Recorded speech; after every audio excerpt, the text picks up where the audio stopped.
ప్రకటన గ్రంథము 2వ అధ్యాయం. ప్రస్తుత దినాలలో సంఘాలను గూర్చినటువంటి విషయాలు ఈ ప్రకటన గ్రంథము 2-3 అధ్యాయాలలో రాయబడ్డాయి. ఈ 2-3 అధ్యాయాలలో ఎన్నో ఆత్మీయమైన విషయాలు సంఘాలను గూర్చి చెప్పబడ్డాయి. మనము కూడా వాటిని కొంత తెలుసుకోవటానికి ప్రభు మనకు సహాయం చేయని ఆ సంఘం యొక్క పేరు చెప్తూ సంఘంలో ఉన్న మంచి విషయాలు, సంఘంలో ఉన్న చెడ్డ విషయాలను దేవుడు చెప్పి, వీటిని మీరు జయిస్తే మీకు నేను మరుగైన మన్నాని ఇస్తాను, జీవ కిరీటం ఇస్తాను, తీసివేయబడిన ఆ యొక్క ఆ జీవవృక్ష ఫలములను ఇస్తాను, కిరీటం ఇస్తానని ఎన్నో చెప్పాడు ప్రభుల వారు. అక్షరార్థంగా కాకుండా ఆత్మీయంగా మనం ఆలోచన చేద్దాము. మొట్టమొదటి సంఘం పేరు ఎఫెసు సంఘము. ఎఫెసు సంఘము అంటే మనోహరము అని అర్థం. మనోహరము బైబిల్ చెబుతుంది. మనోహరం అంటే సహోదరులు ఐక్యత కలిగి నివసించుట ఎంత మేలు, ఎంత మనోహరము. అంటే ఎఫెసు సంఘము అంటే సంఘంలో ఉన్న బిడ్డలారా, మిమ్మల్ని చూసి నేను మనోహరంగా మంచిగా ఆనందించాలి అంటే సంఘంలో ఐక్యత అనేది చాలా ప్రాముఖ్యమని ప్రభు యొక్క ఉద్దేశం. సంఘంలో ప్రాముఖ్యమైనది ఏది? అందరు చెప్పాలా? ప్రాముఖ్యమైనది ఏది? ఐక్యత. పొరపాటును కూడా అతన్ని చూసి ఇతడు, ఈమెను చూసి ఆమె మూతులు తిప్పుకోవడం కానీ, ఒకరిని చూసి ఒకరు చెడుగా చెప్పుకోవడం కానీ జరగకూడదు. ఒకవేళ నీవెప్పుడైనా ఎవరిని గూర్చైనా చెడుగా చెప్తే ఖచ్చితంగా అది మీ ఇంట్లో ప్రారంభమైపోతుంది. వాళ్ళింటి సంగతి దేవుడు ఎరుగు, కానీ అదే తప్పు మీ ఇంట్లో ప్రారంభమైపోతుంది. బిడ్డల్ని మీరెంతో బాగా పెంచుకోవాలని ఆశ ఉంటుంది, వారిని గొప్పవారినిగా చేసుకోవాలని ఆశ ఉంటుంది. అయితే ఆ బిడ్డలు చెడిపోవడం అనేది ఏ తల్లి తండ్రి ఇష్టం ఉండదు. అయితే వారు మనకు తెలియకుండానే చెడిపోవటానికి గల కారణము మనము ఇతరుల గురించి మాట్లాడడం వలన ఆ పిల్లలు తెలియకుండానే చెడిపోతారు. ఎవరి గురించి చెడుగా మాట్లాడద్దండి దయచేసి.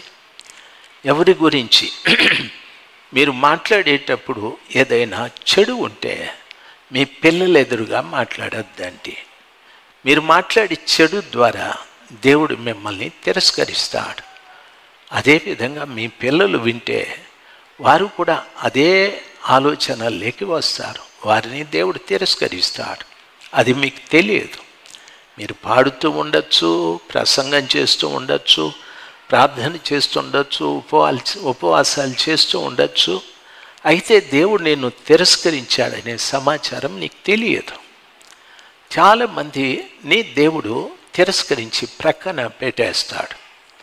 వారికి కొన్ని తలాంతులు ఉంటాయి. మంచిగా ప్రార్థించే తలాంతు ఉంటుంది, వాక్యము చెప్పే తలాంతు ఉంటుంది, పాడే తలాంతు ఉంటుంది. ఇవన్నీ చాలా తలాంతులు ఉంటాయి.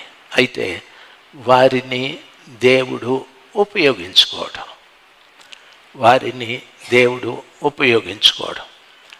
దేవుని పిల్లలుగా మీకు నా మనవి, సహోదరులు ఐక్యత కలిగి నివసించుట ఎంత మేలు, ఎంత మనోహరము అని చెప్పాడు. సంఘం అంటే ఐక్యంగా ఉండాలి. అపోస్తలుడైన పౌలు చెప్పారు, సంఘము క్రీస్తు శరీరం. సంఘంలో ఉన్న ప్రతి విశ్వాసి కూడా యేసు ప్రభు శరీరంలో అవయవాలై ఉన్నారు అని చెప్పాడు. ఇక్కడ మీరు 1000 మంది ఉండొచ్చు, 100 మంది ఉండొచ్చు, 10 మంది ఉండొచ్చు. ఆ సంఘంలో ఉన్న 10 మంది యేసు ప్రభు శరీరంలో అవయవాలై ఉన్నారు. మనమంతా యేసు ప్రభు శరీరంలో అవయవాలు. ఏ అవయవము, ఏ శరీరంలో ఉన్న అవయవము ఇంకొక అవయవాన్ని తోలనాడదు. నన్ను బాగా గమనించాలి. కొన్ని సంవత్సరాల క్రిందట మనము చిన్న మందిరంలో ప్రార్థన చేసుకునేవాళ్ళం. ఓ రోజు శుక్రవారాన ఉపవాస దినాన ఓ తమ్ముడు వెనకాల కూర్చొని తల ఎత్తలేదు. తన కంటికి ఒక ముతక గుడ్డ పెట్టి ఇట్లా ఉన్నాడు. చాలాసేపు గమనించాను. ప్రార్థన అయిపోయింది. నేను ఆ తమ్ముడు వెళ్ళిపోతుంటే తమ్ముడు ఆగమని చెప్తే అబ్బాయి ఆ గుడ్డతో తన కంటిని కప్పుకున్నాడు. నేను అన్నాను, బాబు ఏ ఊరు మీది? ఈ ఊరే అన్నాడు. ఆయన పేరు అడిగితే చెప్పాడు. మందిరానికి వచ్చావు ఎందుకు అంటే, నాకు ఆరోగ్యం బాగాలేదండి, దేవుడు స్వస్థపరచాలని వచ్చాను అని. తర్వాత కన్నేమైంది అన్నాను. ఆయన ఆ గుడ్డ తీసి చూపెట్టాడు కన్ను. నాకు గుండె పగిలినంత భయం అయిపోయింది. కన్ను ఇంత పెద్దగా అయిపోయింది. ఆ అబ్బాయి అన్నాడు, ఈ కంటికి క్యాన్సర్ వచ్చింది. కంటికి క్యాన్సర్ వచ్చిందని, ఈ కంటికి క్యాన్సర్ వచ్చిందని ఈ కన్ను చూడకుండా మానుకోలేదు. శరీరంలో ఉన్న అవయవాలు ఒకదానికొకటి సహకారంగా పనిచేస్తాయి. ఈ కంటికి క్యాన్సర్ వచ్చింది. డాక్టర్ దగ్గరికి వెళ్తే కెమోథెరపీ చేస్తారు. రక్తమంతా తీసేసి కొత్త రక్తాన్ని ఇస్తారు వాళ్ళు. ఈ శరీరం అంతా కూడా దానికి సహకరిస్తుంది. ఈ కంటి గురించి శరీరంలో ఏ అవయవం బలహీనమైనా శరీరంలో ఉన్న అవయవాలు అసహించుకోవు. ఆ శరీరంలో ఉన్న అవయవాలు దీన్ని బాగు చేసుకోవటానికి ప్రతి ఒక్కటి సహకరించడం ప్రారంభిస్తుంది. సంఘంలో ఉన్న బిడ్డలు కూడాను వీడు చెడ్డోడు వాడు చెడ్డోడు అనే మాటలు దయచేసి మాట్లాడద్దు. ఈమె చెడ్డది ఆమె చెడ్డది అని ఇతరుల మీద వేలెత్తి చూపెట్టే అలవాటు మనకు ఉండకూడదు. ఎందుకంటే నిన్ను ప్రభు ఎప్పుడు నీవు చెడ్డోడని చెప్పలేదు. మనం చెడ్డగా ఉన్నప్పుడు మంచిగా ఉన్నప్పుడు కూడా ప్రభు మనల్ని ప్రేమించాడు. ఆయన ప్రేమించి ఆయన ప్రశస్తమైన రక్తంతో మనల్ని కడిగాడు. ఆయన రక్తం మనలో నిల్వ ఉంది. కాబట్టి మనము కూడా అందరినీ ప్రేమించాలి, అందరితో ఐక్యంగా ఉండాలి. హల్లెలూయా. అందరినీ ప్రేమించాలి, అందరితో ఐక్యంగా ఉండాలి. పొరపాటును కూడా ఎవరి గురించి మనము చెడుగా మాట్లాడితే వెంటనే మన ఇంట్లో అది ప్రారంభమైపోతుంది. మనకు తెలియకుండానే మళ్ళీ పాడైపోతూ వస్తుంది. కాబట్టి సంఘము శరీరం. సంఘంలో ఉన్న విశ్వాసులందరూ యేసుప్రభు శరీరంలో అవయవాలై ఉన్నారు. నేను ఒక అవయవం, మీరొక అవయవం. ప్రతి వాళ్ళు కూడా యేసుప్రభు శరీరంలో ఉన్నాం. సంఘం ఎప్పుడైతే ఐక్యంగా ఉంటుందో పౌలు గారు చెప్తారు, ఆ శరీరానికి శిరస్సు యేసుప్రభు అని చెప్పాడు. అప్పుడు సంఘానికి శిరస్సు యేసుప్రభు అయితే నా శరీరము ఈ శరీరాన్ని, నా శిరస్సు ఈ శరీరాన్ని ఎలాగ నడిపిస్తుందో అదే రీతిగా ఈ సంఘాన్ని క్రీస్తు ప్రభు నడిపించడం ప్రారంభిస్తాడు. ఈ శరీరం కొరకు శిరస్సు చూస్తుంది, వింటుంది, మాట్లాడుతుంది, ఆలోచిస్తుంది, ఇన్ని పనులు చేస్తుంది శిరస్సు. సంఘం విషయంలో కూడా యేసు ప్రభుల వారు శిరస్సుగా ఉంటే ఆయన చూస్తాడు, ఆలోచిస్తాడు, వింటాడు, మాట్లాడతాడు. సంఘం అప్పుడు ఎలాగుంటుందంటే ఆరోగ్యంగా ఉంటుంది. సంఘంలో ఎక్కడ బలహీనత ఉండదు. సంఘం ఎప్పుడు కూడా ఆరోగ్యంగా ఉంటుంది.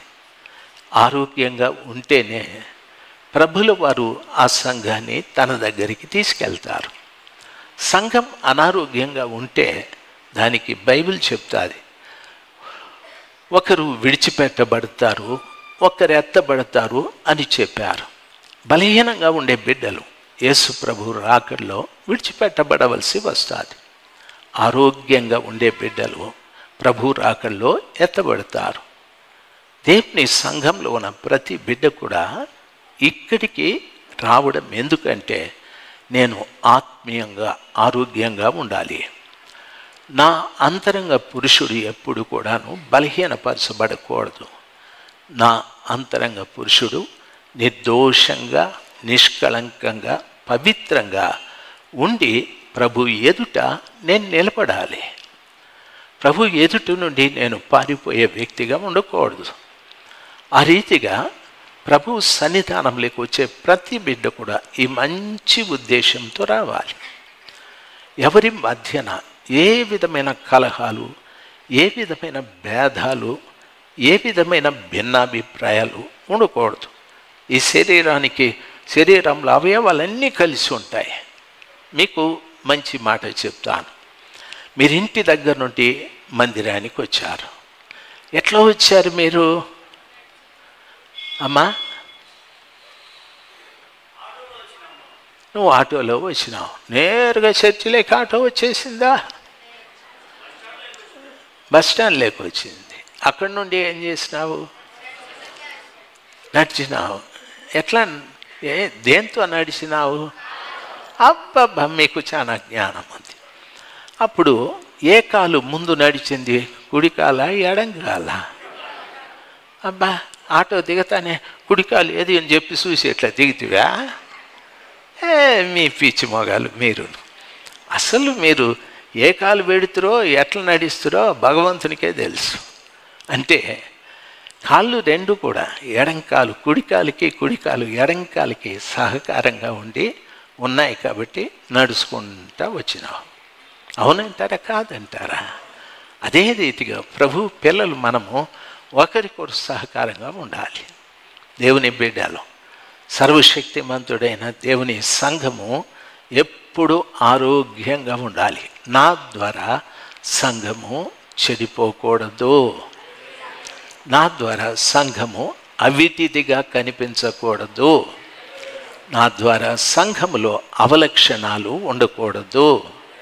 సంఘము దేవునిది. ఆ సంఘంలో ఉన్న ప్రతి బిడ్డ యేసు ప్రభు శరీరంలో అవయవాలు. వారు ఆరోగ్యంగా ఉండాలి. కాబట్టి నేను కూడా సంఘంలో బిడ్డలందరితో కలిసి మెలిసి జీవించాలి. Praise the lord.